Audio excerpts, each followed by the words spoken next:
Assalamualaikum warahmatullahi wabarakatuh. Perkenalkan, nama saya Muhammad Arsil. Saya sendiri dengan NIM akhir 032 dan saya akan menjelaskan mengenai apa itu coastal, marine, dan multi-hazard.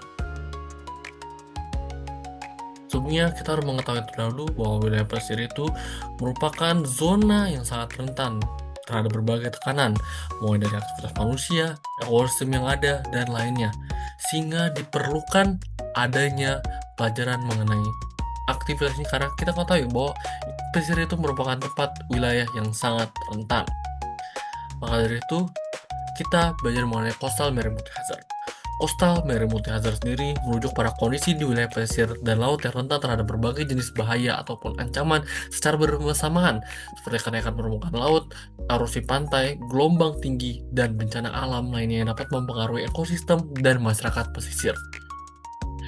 Apa saja bahaya yang ada di wilayah pesisir?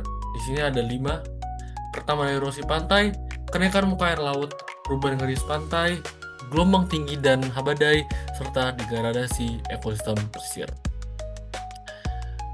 Untuk mengetahui indeks pada kerentanan pesisir diperlukan adanya indeks untuk mengetahui seberapa rentan wilayah tersebut.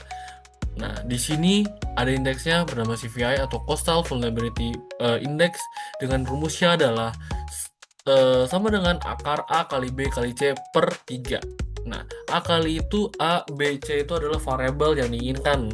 Seperti apakah geomorfologinya, elevasinya, gelombangnya, dan lainnya.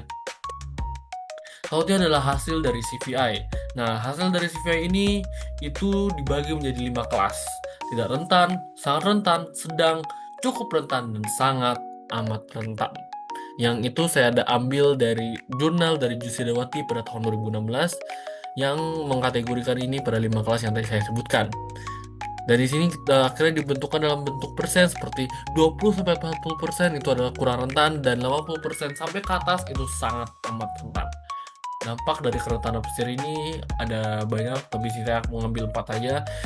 Pertama, ada kerusakan pada komunitas dan infrastruktur pesisir, gangguan aktivitas maritim, resiko keselamatan bagi individu pesisir, durasi, dampak, dan pemulihan infrastruktur. Upaya penanganan permasalahan pesisir ini udah dilakukan berbagai macam, cuma di sini saya mengambil 4. Pertama adalah pengelolaan erosi pantai secara terpadu.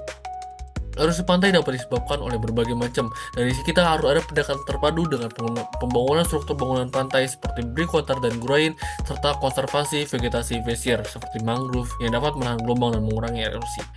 Selanjutnya ada pengendalian dan pengendalian reklamasi. Reklamasi lahan ini harus diatur secara ketat untuk menghindari dampak negatif dari ekosistem dan perubahan pola sedimentasi. Kemudian konservasi dan rehabilitasi ekosistem pesisir yang harus dilindungi dan direhabilitasi untuk penyangga alami terhadap kenaikan muka air laut dan gelombang badai. Dan terakhir, tidak lain yang bukan adalah peningkatan kesadaran dan partisipasi masyarakat. Masyarakat pesisir harus dilibatkan dalam pengelolaan dan konservasi pesisir melalui edukasi dan pemberdayaan kesadaran akan pentingnya menjaga lingkungan pesisir yang dapat mengurangi aktivitas yang merusak. Berikut adalah jurnal yang saya ambil. Segitu saya dari saya. Mohon maaf apabila ada salah kata. Wabillahi taufiq wal hidayah. Wassalamualaikum warahmatullahi wabarakatuh.